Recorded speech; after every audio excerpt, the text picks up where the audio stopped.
Good morning, my brothers and sisters. Welcome to Be With Me. 7 minutes of biblical wonder, and hopefully a whole day worth of wondering after that. We're in Season 2, Episode 19.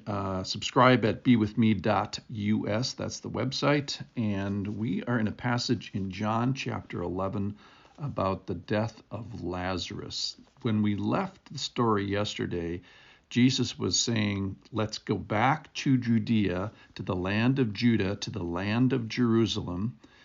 And it's kind of this feast town where there's often celebration and sacrifice and joy and singing and feasting there. So many people wanted to go to Jerusalem. But for Jesus, it's a place of tension. Jesus had been threatened with stoning twice and getting thrown off a cliff once because he has been claiming to be God in name and claiming scripture for himself like he did with Isaiah and referencing equality with God. So people are pretty tense and pretty anxious about him, and the tensions are high. So for him, it's not exactly a feast town. So let's read the story. This is John chapter 11. We left it where Jesus is saying, let's go back into Judea. Let's go back into Israel. This is verse 7. Then after this, he said to his disciples, let us go to Judea again. The disciples said to him, Rabbi, the Jews were just now seeking to stone you, and you're going to go there again? Jesus answered, are there not 12 hours in the day? If anyone walks in the day, he does not stumble, because he sees the light of the world. If anyone walks in the light, he stumbles, because the light is not in him. Verse 11, after saying these things, he said to them, our friend Lazarus has fallen asleep, but I go to awaken him. Then the disciples said to him, Lord, if he's fallen asleep, he'll recover. Now Jesus had spoken of his death, and they thought he meant taking rest in sleep. Then Jesus told them plainly, Lazarus has died. Verse 15, and for your sake I am glad that I was not there, so that you may believe. But let us go to him. So Thomas, called the twin, said to his fellow disciples, let us also go, that we may die with him. Let's just talk about Thomas for a second. So we have a group fear here. Rabbi, the Jews were seeking now to stone you, and we're going to go there again. So there's this fear in 12 of the disciples, and then like so many things, courage comes from a single individual, and that comes through Thomas in verse 16. So the danger, the tension is clearly described here. Let's go that we may die with him. So the disciples knew that going to Jerusalem was no a picnic as it had been in previous kind of feast days. So we are going to encounter the resurrection of Lazarus here. For those of you that know the story, hope I just didn't ruin it. And it's a spectacular miracle, and it all depends on this. Either Jesus has this power or he's not God. And it anticipates and foreshadows and sort of paves the way for his own death and resurrection.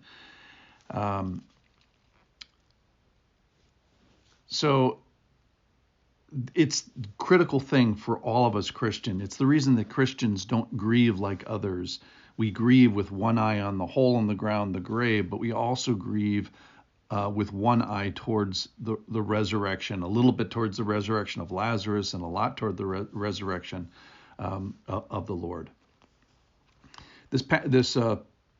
The two verses, are there not 12 hours in the day, probably means that Jesus is saying, hey, it's the daylight of my life. I have something I need to accomplish. It's what I want to do. It's what I must do. It is my joy to walk through this, even though it's going to involve my suffering and my death. For a couple of verses, 3 verses, there's this big confusion as well. Is Lazarus sleeping? Is he getting better? Or has he died? And the disciples are a little bit confused, maybe because Jesus says that his illness does not lead to death. We talked about this yesterday, is that his illness actually leads through death. and then to his life. Ironically, the funny part about the story that's not in the story is Lazarus has to die a second time after he gets raised from the dead, just like the rest of us.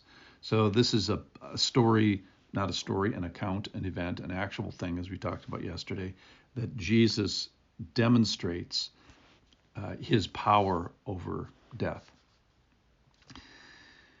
So he clarifies that with the disciples, and Jesus tells them plainly, Lazarus has died. And by the time he gets there, Lazarus is going to be in the tomb for 4 days. So good and died. And then here's the funny verse of today.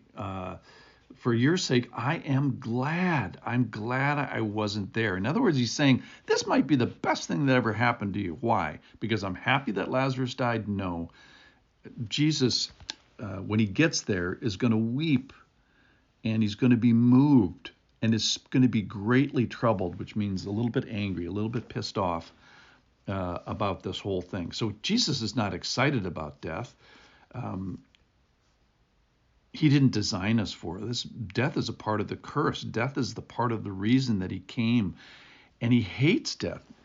Imagine this, ladies and gentlemen. This is from Revelation chapter 21, literally the second to last page of the Bible.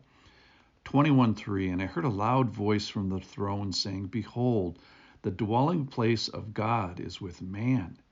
He will dwell with them, and he will be his people, and God himself will be with them as their God. Then he describes what it's going to be like in heaven. He will wipe away every tear from their eyes, and death shall be no more. So this world that we live in, with death being such a big part of it, it's not going to last. He didn't design us for this. It's part of the curse. It's going to go away. And this is what makes him glad, is this is part of the process that you're going to have your faith built. You get to encounter this too. You're going to see me do this. And he probably is happy that we get to encounter the story of Lazarus as well. It's a watershed story. It's going to either build a brick in your house of faith, or it's going to tear it down. And he knows, here's the thing, is the compassion that the Lord had. He knows that we're dust, and he knows that we bring only dirt to this equation, kind of like the prodigal son. And he knows that even the disciples, even though they're enthusiastic, he knows that their faith is weak and they're going to abandon the field. It says that all the disciples left him and fled with hurry. He knows this, but he's glad that he can demonstrate that he has power through Lazarus, that he has power over death. And he's glad that we get a chance to believe. See you tomorrow.